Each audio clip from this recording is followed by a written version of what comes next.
Welcome to Cape Town News. Do hit subscribe and never miss a thing. Today is Monday, the 8th of December, 2025. And here is what is making headlines in the Western Cape. Police collapse, fuels rising danger. Premier demands urgent action. Fire threat explodes as 900 firefighters rush into action. Gun crime crisis deepens as only 5% of cases end in justice. Shots fired at officers in Athlone chase. City calls for witnesses. Blitzboks ignite Cape Town with a fierce comeback to claim gold. Go Festival charges into Cape Town with a high-energy summer lineup. Clear, warm Tuesday ahead with calm seas and extreme ultraviolet levels. Premier Alan Windey said the province cannot fight violent crime alone and warned that collapsing police resources are deepening danger in communities like Gugulethu, Delft, Bishop Lavis and Nyanga. He spoke during the latest Safety Digicon, where he was joined by Minister for Police Oversight and Community Safety Anro Murray and Cape Town Mayor Jordan Hill-Lewis. The briefing focused on how partnerships between the Western Cape Government, the City of Cape Town and community structures have become essential because the South African Police Service is too under-resourced to meet its national mandate. Minister Murray said the decline in operational officers is now at its worst level on record. Although the police prescribe a minimum requirement of 20,000 officers for the province, only about 15,327 remain. 116 of the 151 stations are understaffed, and many of the most strained precincts carry the highest violent crime rates. Gugulethu sits with a ratio of 1 officer for every 962 people, while Delft stands at 1 to 808. The Premier said this is why the city and province launched the Law Enforcement Advancement Plan. Mayor Hill-Lewis explained that the plan strengthens Metro Police and law enforcement so that these teams can support the police, which is still the lead agency. Since 2021, the city has added more than 1,200 new officers, expanding its municipal force by nearly 50%, while the police lost more members in the same period. Technology like ShotSpotter is also being deployed as an extra force multiplier that helps officers track gunfire faster. Windey said the province will continue pressing national government to rebuild police numbers, but partnerships remain the most effective tool for reducing violent crime today. He urged Cape Townians to report crime, support neighborhood structures, and continue strengthening the collective network that is saving lives. Working on fire has moved 900 firefighters and more than 33 aircraft into position across the Western Cape after an early surge in wildfires placed new pressure on response teams. The organization confirmed the deployment on Sunday and said that strong southeasterly winds and high temperatures have pushed the province into an intense season earlier than expected. Cape Etc. reporter Angelica Roda wrote that the expanded public works program logged around 600 vegetation fires in Cape Town during a single week in November, showing how quickly conditions can escalate when heat, wind, and dry felt combine. Firefighters have worked around the clock to protect homes and infrastructure, while municipal emergency teams prepared for the possibility of more outbreaks this week. Linton Rensburg, National Communications Manager for Working on Fire, said the pattern of fires proves that wildfire risk is becoming a year-round climate-driven threat rather than a seasonal feature. He urged residents in high vegetation zones to clear debris, remove overhanging branches, and maintain roof gutters to reduce exposure to flying embers during strong winds. Provincial disaster managers have already set up incident management units and confirmed aerial support plans to speed response in areas where ground access is limited. Officials said the province relies heavily on young, trained firefighters who enter the program through the expanded public works program, and that community vigilance remains essential when weather conditions shift quickly. They reminded Cape Townians to report fires immediately and to follow evacuation or safety instructions from emergency services. Authorities added that even one unattended flame can spread rapidly when wind speeds pick up, and encouraged every household near open land to check fire readiness this week.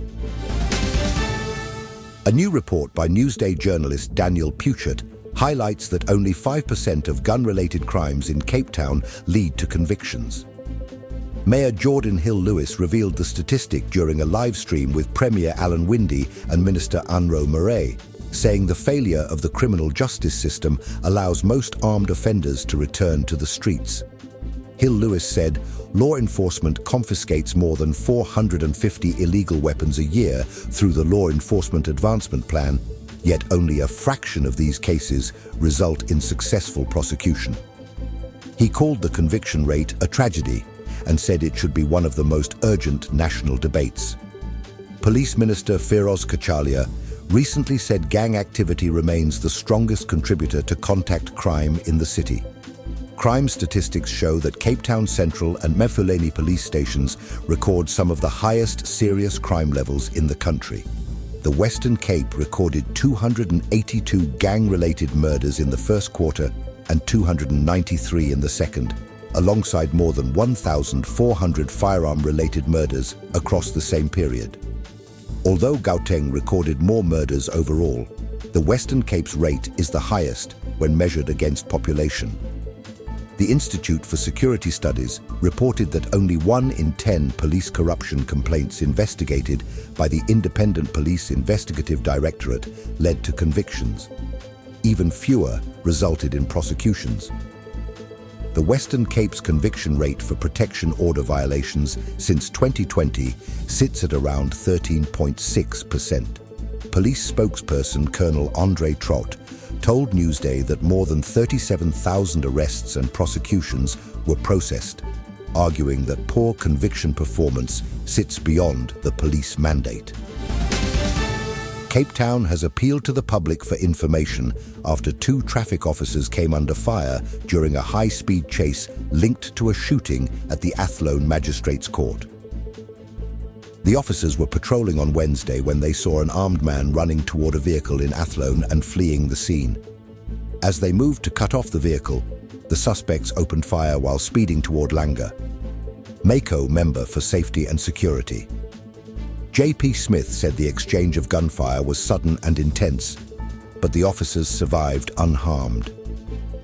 A bullet ruptured the fuse box of the patrol vehicle before the suspects escaped into side streets. Smith said the Safety and Security Investigations Unit is working with the South African Police Service to follow every lead. He praised the officers for their bravery and reminded Cape Townians that attempted murder, reckless driving, and malicious damage to property are among the charges the suspects will face once identified. The city asked residents with any information to contact the anonymous tip-off line or the Public Emergency Communications Center, stressing that community intelligence is often the fastest way to track armed suspects. Officials urged drivers to stay alert when approaching Athlone and Langa this week, especially while investigators continue to monitor the area.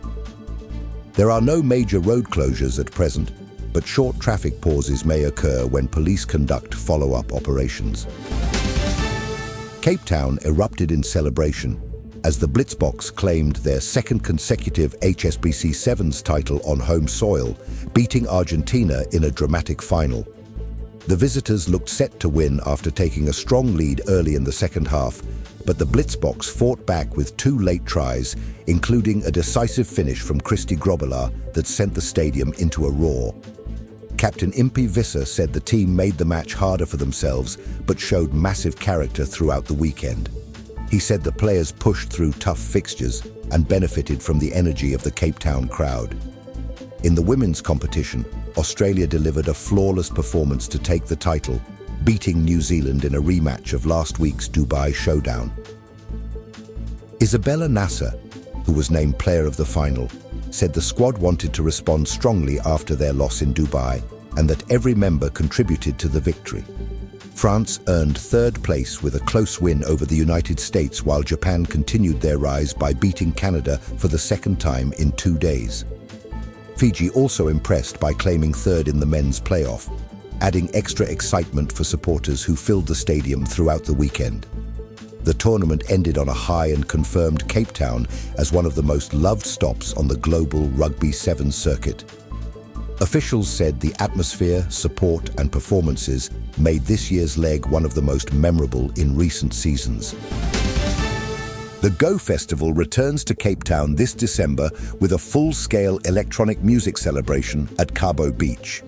The festival made its debut in 2024 and quickly became a summer favorite for fans of house and electronic rhythms. This year's edition brings a lineup designed to build energy throughout the night, featuring Carlita, Sam, Blakongo, Fraser Jones, Housewife and Talia Zaken, along with several surprise acts expected to join the stage.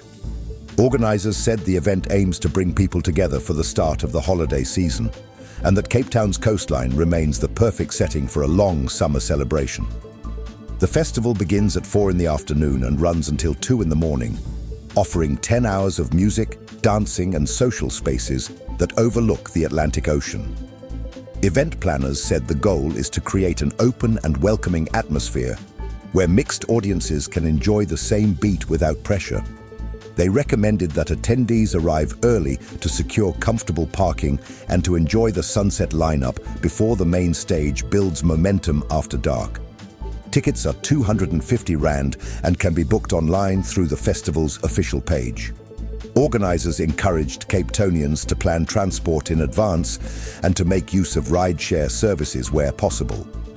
They said the festival embodies the spirit of Cape Town's summer and promised an unforgettable evening on the sand.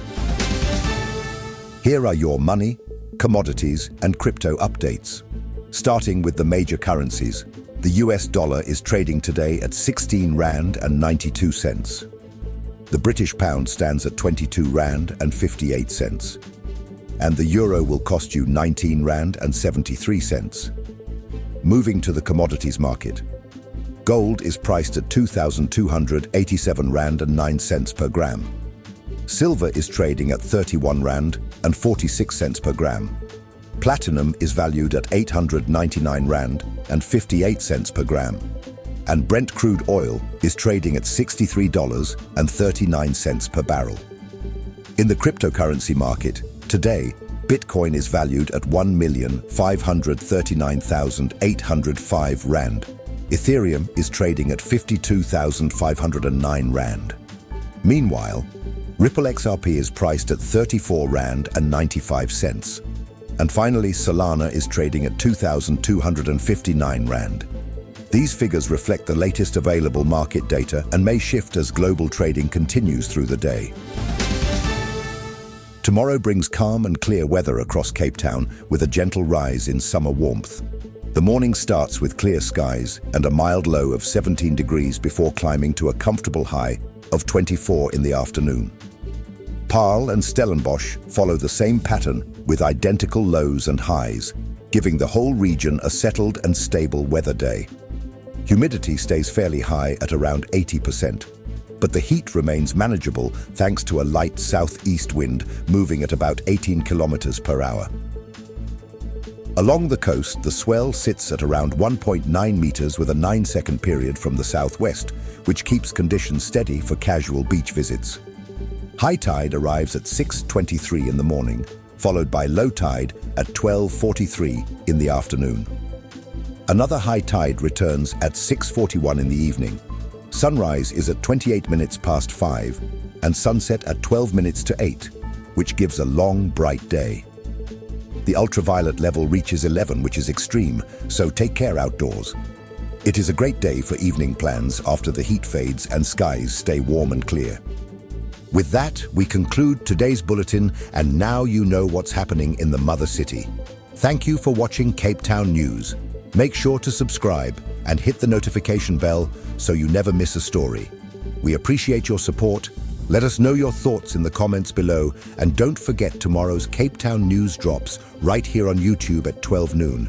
Meanwhile, stay safe, informed, and connected.